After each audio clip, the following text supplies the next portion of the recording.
Hello and welcome to Simplify TV. I'm David McBee.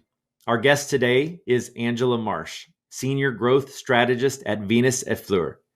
Angela is a dedicated professional with a passion for data-driven solutions and strategic planning.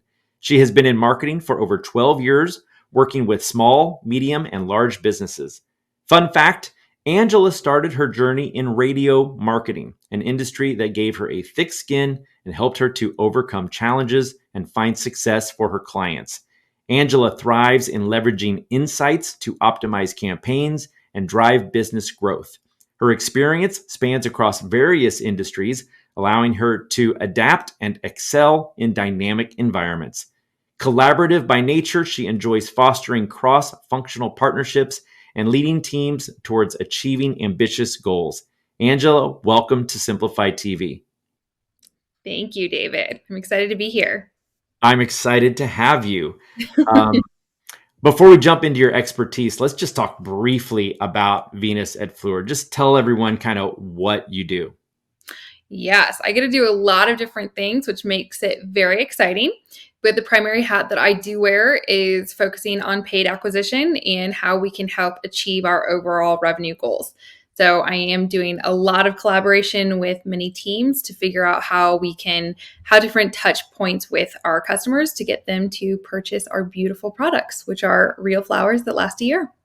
Tell us just a little bit more about those real flowers that last a year, because that sounds unbelievable. Yeah, so you might notice there's a few behind me. You can see some pink ones, maybe a purple one. But what we have here is we have eternity flowers. So we did have the first original eternity rose, which is going to be the foundation of the business. We started back in August of 2015, and we've had a lot of growth since then. We've moved into more of the eternity floral space, which is super exciting because we have more than just roses. We have hydrangeas, we have dianthus, we have calla lilies, we have orchids. We have a lot of really beautiful flowers. So you can have this statement piece in your house year round, and it actually lasts a little bit longer than that. And you can make it just change the way a room will feel. Flowers are always going to be something that lightens a mood. And I think that with Venus, you're able to have that light, beautiful feeling in every single room of your home. So it's a very beautiful product, and I would highly recommend stopping by our site. I can tell you're passionate about it. That's great. Yes, they are incredible. All right, so now I want to pull some golden nuggets out of you for the Simplify TV audience, starting with this. What are some of the major challenges that you feel that brands encounter in growth marketing? And what are some of your favorite strategies to combat these challenges? Yeah, I think it's a really important discussion that we need to have here in 2023 because things have changed. As you mentioned at the beginning of this interview, I've been doing this for a little bit longer than I care to age myself. And with that, we're starting to see we have to shift almost back to an older method of marketing where you're seeing TV is very important.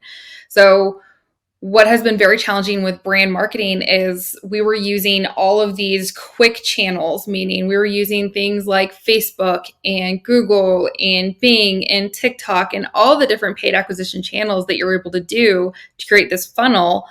However, what we're seeing is that attribution is no longer going to be our source of truth.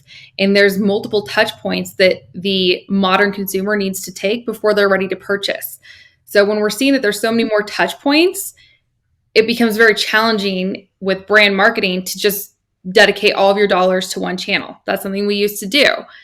Now it's very important for us to make those pivots and look at all the other opportunities that are out there in order to build up our brand, then getting customers through the door to purchase. So some things that I'm able to leverage, I always am going to leverage Google Analytics. That's going to give me a lot of insights on my customers. Where are they coming from? What kind of behaviors do they have? That's going to also give me ideas of places we might not be investing in, but they're still coming through organically. I also like to follow a lot of people on Twitter, so I can give you all of those later on in the episode. You can always put it in some notes somewhere. But what we're seeing is using platforms for attribution software is also very popular. So we can see what do our path to conversion look like. So I really like to use a tool called Rockerbox. That's been very helpful for me. And then I also have another software that I use to make most of my decisions called Lifetimely. That is a software that's going to give me more of the LTV on different cohorts of audiences based on different time periods, but also by products. And what tactics do you feel are the most effective right now in 2023? They are going to be storytelling through a full funnel approach. So, what I mean by that is we need to really be focusing more on the top of funnel. I think that for a long time in my space, not a long time, let's say in the last 3 years, which is a long time in digital marketing, it's been really important for us to focus on top of funnel, middle of funnel, bottom of funnel. How can we get in front of a customer and then retarget them until they're ready to purchase? People are starting to pick up more on what paid media is. iOS 14. That really changed a lot for us. iOS 17 is going to be even a bigger change. So it's really important for us to focus on building up the brand and do more of a storytelling through our funnel. So that's where we're going to be utilizing things like CTV, utilizing different things on YouTube, utilizing different things on different social platforms where you're letting the creative really tell the story. And with AI, we have so many capabilities to save our time and get the right messaging to the right people. You mentioned CTV. Is that a big part of your strategy? Yes, absolutely. So let's back up a little bit. We had mentioned at the very beginning of this episode when I came on that I work for Venus at Fleur and we are an Eternity flower brand. When you think of flowers, there are going to be certain moments where we're going to be busier than other brands. So we have what we call peak seasons. That's going to be during Valentine's Day and Mother's Day. So during those seasons, we capitalize on using CTV in so many different ways, whether that's going to be retargeting people. That's where we found a lot of benefit, is that we're doing a lot to focus on the brand, getting in front of them through different channels that I've mentioned throughout this episode. But then if we can get back in front of them with this video that really tells the story of Venus at Fleur, that's where we've found a really good return on our investment. In addition to that, we found really good placements within CTV on different types of private networks that are more aligned with those seasons. So during Mother's Day, that's going to be a lot of women are purchasing during that time. And maybe we want to get in front of an HGTV type of audience.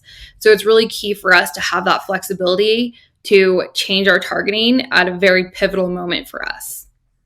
I find it really interesting that your first reaction to that was using CTV to retarget customers who have already been to your website. So many people think of TV and CTV as top of the funnel, but you're kind of using it at the bottom to bring home the sale. Yeah, absolutely. We've just found that it has been very beneficial because with our product, it is a luxury product. It is extremely beautiful. However, people typically don't purchase the first time they're on our site. Sometimes it takes 8 different touch points. So I need to make sure that I'm having that visibility on all the different channels. And part of that equation is having that in CTV. I think that's fantastic. Mm-hmm. Is there anything else you want to share before we wrap things up? I think that it's really important to constantly be optimizing everything that you're doing, looking outside of the box. Don't just look directly into the data like I love to do. Think of things that are going to make you uncomfortable because you might find that that's really going to help you be more efficient. You never know what's going to happen in 2023, and then stay up to date on different types of media through Twitter, through podcasts, or read books if you have the time. I'm so glad you said read books. You probably know I ask all of my guests if they have a favorite podcast or book that they like to share on this on their episode. Do you have one? Yeah, so I'm going to go with podcast because that's the most digestible content for me at the moment in my life. And that is going to be Perpetual Traffic. I have found a lot of value out of that. And I've also learned a lot of different skills. Okay, great.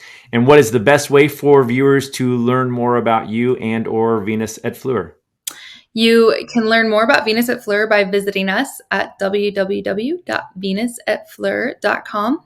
Or you can always find me and connect with me on LinkedIn. Would love to connect. Okay, perfect. Well, thank you so much for being my guest today. Yeah, no problem. Thanks for having me. This was fun. And thank you guys for watching. Simplify TV is sponsored by Simplify, helping you to maximize relevance and multiply results with our industry-leading media buying and workflow solutions. For more information, visit simply.fi.